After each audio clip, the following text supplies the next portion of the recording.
Nangin madinalagon ang pagbukas ng ikalima nga Technology Convention 2026 sang Technological University of the Philippines Visayas o kung TUPV sa Ayala Malls Capital, Central Bacolod sang Martes, Abril 7.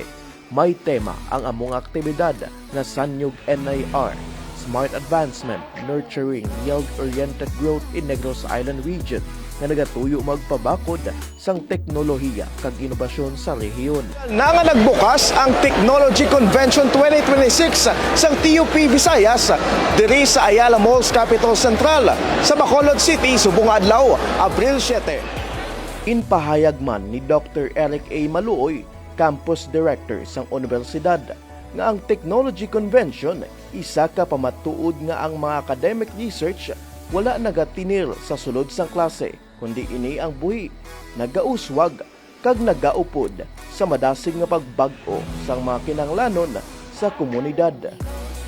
We started in 2018. Ang idea actually is to bring technology from outside, like Manila, like Laguna, to Bacolod. That's the original plan.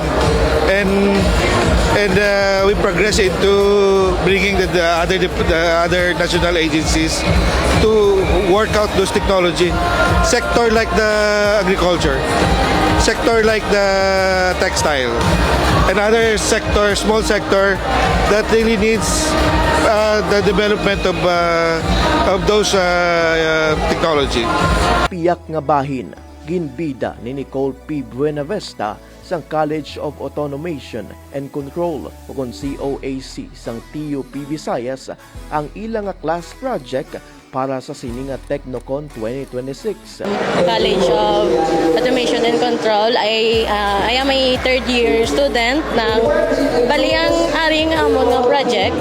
Ang amon project is a Skara robot nga good for ano siya, mga pick and place or makita mo siya sa mga 3D printers, mga for automation industries nga lesson niya ang exposure ko human for especially ang mga hazard bala nga mga olobrahon.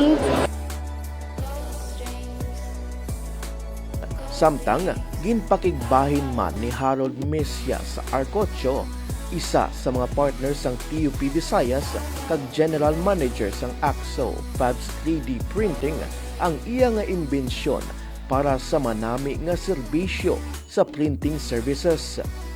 Ginalauman nga ang amo nga inisyatibo ang magahatag sang dugang nga oportunidad para mapabakod ang teknolohiya kag pagbinuligay sang akademya kag industriya sa Negros Island Region. I am Harold Daicocho from Axo Fabs 3D Printing.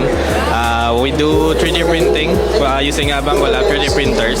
Axo Fabs is a partner of TUP Visayas. We provide them with training workshops and equipment for their 3D printing needs. Para sa Technology Convention 2026, special coverage ng Daily News Central.